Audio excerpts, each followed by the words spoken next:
There exists among us a unique group of beings who walk this earth with a different purpose than most. These are not new souls seeking lessons or young spirits exploring the material world for the first time. These are ancient souls, and their presence here carries a weight and intention that transcends ordinary human experience. When an old soul returns to physical form, it is not driven by the need to learn fundamental lessons about love, compassion, or forgiveness. These lessons have been mastered across countless lifetimes. Instead, these souls return because they have heard a call, a spiritual summons that echoes across dimensions and speaks directly to their essence. This call is not a punishment or an obligation born from unresolved karma. It is an invitation extended to those who have proven themselves capable of holding light in the darkest of times. Edgar once spoke of these souls with profound reverence. He explained that they choose to return not because they must, but because they possess something rare and precious: spiritual maturity combined with unconditional compassion. They are the guardians of transition, the keepers of ancient wisdom, and the bridges between what was and what is yet to come. Their decision to return is an act of supreme love, a willingness to once again don the heavy cloak of physical existence for the benefit of all humanity. These ancient souls carry within them the memory of civilizations long forgotten by history. They remember Atlantis not as myth, but as lived experience. They recall Lemuria, ancient Egypt, and other golden ages when humanity lived closer to its divine nature. Within their cellular memory lies the blueprint of what humanity can become when it aligns with its highest potential. They are living libraries of spiritual knowledge, walking repositories of universal truth. But their return is not about nostalgia or recreating the past. These souls understand that every age requires different medicine, different teachings, different expressions of the eternal truth. They come now because this particular moment in human evolution demands their specific gifts. The world stands at a crossroads, balanced between ascension and descent, between awakening and further sleep. And it is precisely at such pivotal moments that old souls agree to return. The decision to come back is never made lightly. From the higher dimensions where these souls reside between incarnations, they can clearly see the challenges that await them on Earth. They know they will likely feel alienated, misunderstood, and homesick for the realms of light they temporarily leave behind. They understand that density of matter will temporarily veil their awareness of who they truly are. Yet they return anyway, bound by an ancient covenant, a sacred promise made long ago to assist humanity during its most critical evolutionary leap. These are the souls who plant seeds of new consciousness. They do not arrive with fanfare or recognition. Most often, they incarnate into ordinary circumstances, into families who may not understand their sensitivity or their different way of perceiving reality. They come quietly, like dawn breaking gently over the horizon, bringing with them the frequencies of higher dimensions encoded within their very being. Their mission begins not with grand actions, but with their mere presence. An old soul emanates a vibration that affects everyone they encounter, often without either party being consciously aware of it. They are tuning forks for higher consciousness, their frequency naturally inviting others to resonate at elevated levels. Through their presence alone, they remind humanity of its forgotten divinity. This is why many old souls feel a sense of urgency throughout their lives, an inner knowing that time is precious and there is important work to be done, even if they cannot immediately identify what that work is. This urgency is not anxiety. It is the soul's remembrance of its mission, pushing through the veil of ordinary consciousness, insisting on being heard and honored. Every ancient soul that returns to Earth carries within itself a unique vibrational signature, a spiritual fingerprint that determines the nature of its final mission. This is not assigned arbitrarily, nor is it chosen in the moment of incarnation. Rather, it is the natural expression of what that soul has mastered across countless lifetimes, now refined to its purest essence and offered as a gift to humanity. Some old souls return as healers. Their mission is not merely to cure physical ailments, though they may work in medicine, energy healing, or therapeutic fields. Their true healing occurs on levels far deeper than the body. They heal ancestral wounds that have passed through generations. They mend the collective trauma that humanity carries from wars, oppression, and separation from the divine. Simply by existing in their authentic frequency, they transmit healing vibrations that ripple outward, touching lives they will never personally encounter. Their presence alone begins to restore wholeness to a fragmented world. Others return as teachers, though they may never stand before a classroom or write a book. These souls teach through their way of being, through the choices they make, through the love they demonstrate in ordinary moments. They teach by example what it means to live with integrity in a world that often rewards compromise. They show others how to remain centered in chaos, how to choose compassion over judgment, how to see the divine in all beings. Their curriculum is written in the language of lived experience, and their students are everyone whose life they touch. Then, there are the awakeners, souls whose specific mission is to shake others from spiritual slumber. These individuals often live unconventional lives that challenge societal norms and question accepted truths. They ask uncomfortable questions, illuminate shadows, and refuse to accept superficial answers to profound questions. They are the disruptors of complacency, the voices crying out in the wilderness, reminding humanity that there is more to existence than material accumulation and physical survival. Their role is not always comfortable, for awakeners must sometimes disturb peace to reveal deeper truth. Finally, there are the stabilizers, old souls whose mission is to anchor light during tumultuous times. These individuals may live quiet lives, unknown to the world at large, yet their spiritual work is crucial.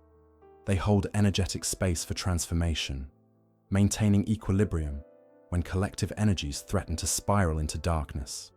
Like lightning rods, they ground higher frequencies into the earth plane, making it possible for others to access elevated states of consciousness.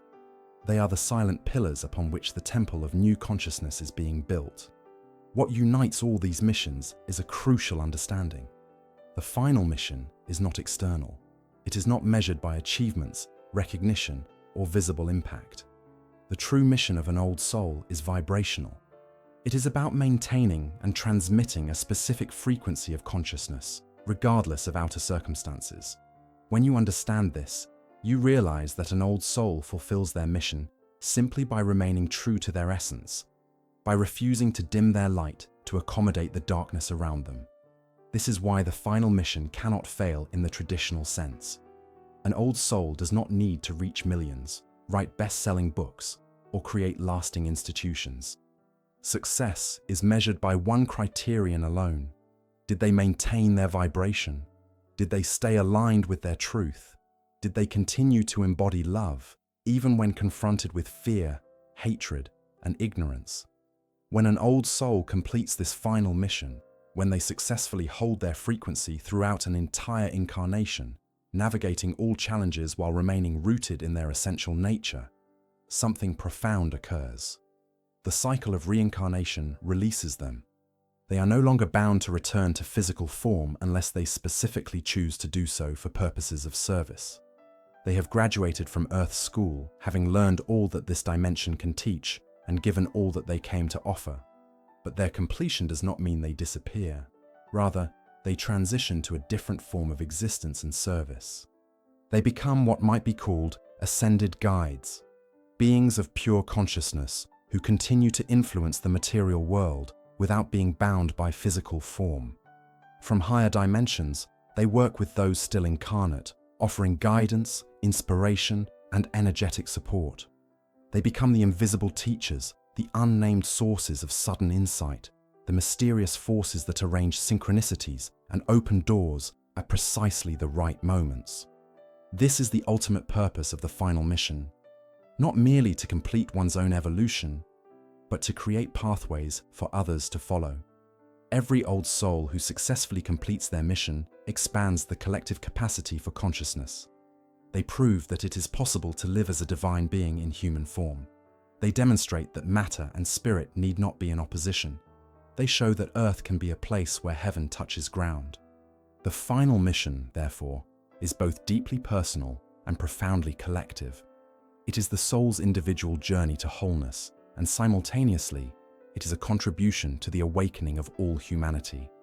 From the moment they arrive in physical form, old souls carry a peculiar burden, a feeling that permeates their entire existence and colors every experience. It is the sensation of not quite belonging, of being fundamentally different from those around them, of living in a world that feels simultaneously familiar and alien. This is not psychological dysfunction or social maladjustment. It is memory bleeding through the veil. This feeling of displacement is actually the soul's remembrance of its true home, the higher dimensions of pure consciousness from which it has temporarily descended. Imagine trying to wear clothing several sizes too small, or attempting to speak a language you once knew fluently but have partially forgotten.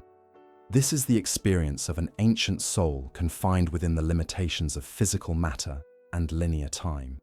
The body feels restrictive, social conventions seem arbitrary, and the concerns that dominate human life often appear trivial when viewed through the lens of eternal perspective.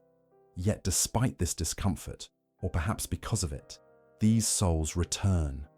They come back tired, weary from countless incarnations, yet unable to refuse the call. Why? Because long ago, in times beyond memory, they made a sacred oath. They promised to assist humanity during its darkest hours, to be present during the crucial moments when the collective soul of humanity hangs in the balance. And we are living in such a moment now. This current era represents the most critical point in human evolution, a time when humanity must choose between ascending to higher consciousness or descending further into separation, fear, and destruction. Old souls incarnate now because their presence tips the scales toward light.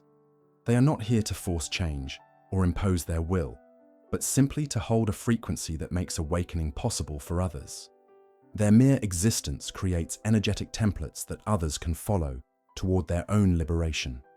But the return carries a profound test, one that many do not initially recognize. Old souls are deliberately placed into situations that mirror the exact patterns and challenges that bound them in previous lifetimes. They encounter the same fears, the same temptations, the same opportunities for reaction that once led them astray. The circumstances may differ. The details are always unique to each incarnation, but the essential test remains constant. This is what some call the law of the final choice. It operates on a simple but profound principle. You cannot truly transcend a pattern until you face it consciously and choose differently. An old soul may have intellectually understood the importance of forgiveness across many lifetimes, but until they are placed before someone who genuinely wounds them, and they choose forgiveness over revenge, the lesson remains incomplete. They may have studied the nature of love for centuries, but until they stand before fear in its most seductive form and still choose love, the mastery remains theoretical rather than embodied. This final test is not cruel, it is compassionate. It is the universe offering one last opportunity to break free completely, to demonstrate that wisdom has become not just knowledge, but lived reality. The old soul is asked, when confronted with betrayal, will you respond with trust or suspicion? When faced with scarcity, will you operate from abundance or lack? When met with hatred, will you return it or transmute it with love? These are not abstract philosophical questions. They are lived moments that determine whether the soul has truly integrated its journey. The beauty of this final test is its elegant simplicity. There are no complex requirements, no elaborate rituals, no secret knowledge needed. The entire examination comes down to one essential question in countless forms. Will you choose love where you once chose fear? Every interaction becomes an opportunity to demonstrate mastery. Every challenge becomes a doorway to liberation. When an old soul successfully navigates this final incarnation, when they consistently choose the higher response despite all provocations to the contrary, something magnificent occurs. They complete what they came to do. The energetic cords that have bound them to the cycle of birth and death begin to dissolve. They have proven that consciousness can indeed transform lead into gold, that the human experience can be a vehicle for divine expression rather than an obstacle to it. But their completion is not an ending, it is a transformation. As they prepare to depart physical existence for the final time, they leave behind something precious and irreplaceable, an energetic imprint, a vibrational legacy that remains woven into the fabric of Earth itself. The ideas they shared, the healing they facilitated, the love they embodied, all of this continues to reverberate long after their physical form returns to dust. These departed souls do not abandon those who remain. Instead, they become part of the great web of light that surrounds and supports humanity.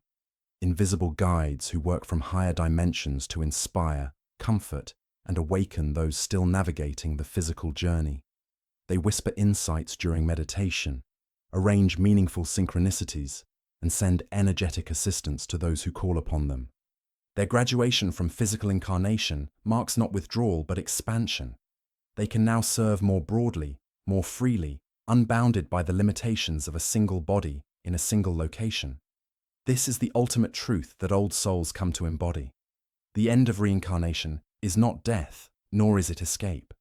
It is the fulfillment of a long journey, the completion of a sacred contract, and the transition into a more expansive form of service.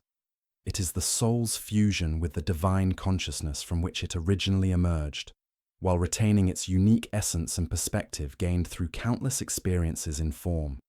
For those old souls currently walking the earth, know this: your weariness is valid, your sense of displacement is real, but your presence is invaluable. You are exactly where you need to be, doing exactly what you came to do. Continue holding your light, choosing love, and remembering your truth. Your final mission is already unfolding perfectly. If this message resonated with your soul, subscribe to this channel and join our community of awakening consciousness. Share in the comments. Have you felt like an old soul carrying a mission you can't quite name? Your story might be the light someone else needs to recognize their own path. Let's walk this final journey together.